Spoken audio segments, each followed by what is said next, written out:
In America, you know, the stereo magazines, Stereophile, Stereophonic, all these hi-fi magazines which review albums every month.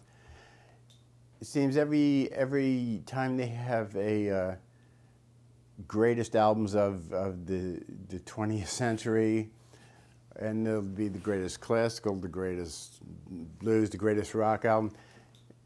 The Velvet Underground and Nico is always #1.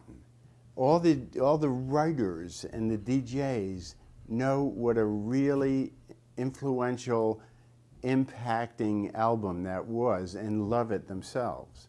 Whereas 95% of the people who buy rock and roll music never heard of them and probably never heard the album. And it's been re-released a number of times now, so it's more widely available. But the writers and the reviewers knew that that was the album of that century that was the most influential, had the greatest impact. And you know, the succeeding decades the groups were all impacted and influenced by the Velvet Underground. It was the infusion of the culture, the avant-garde culture, the experimental art culture, which is what made the Velvet Underground such an unusual rock and roll group, because they were imbued with that culture. They didn't just come from rock and roll guys who only knew rock and roll. They came from rock and roll guys who lived in the avant-garde culture of lower Manhattan, New York City, and were imbued with that, interacting with artists and dancers. So it was an overall cultural artifact, so to speak, those albums. They're not just out of the world of rock and roll. They're rock and rollers in the world of the avant-garde.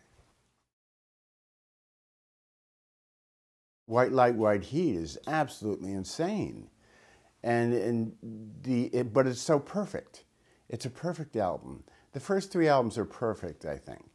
I remember when they brought the master in. One day, Lou came to the factory, he had the master. So we went over to his loft to listen to it, you know, and he wanted me, what do you think this part, and listen to this part, you know, and with his sister Ray, was like, we were all just flipping out as we heard it, you know. It came over so cool and so dynamic and so intense, and it was such a really way out there, but rhythmic and solid, and we just loved it, you know. The first album was relevant more to the group as a performing group, a live performing group, and you have sets and you have short numbers and short songs. But the second album was done strictly as a session, so to speak. And it was done with whatever instruments they were grooving on most at the time. I don't think they sought to exclude anything.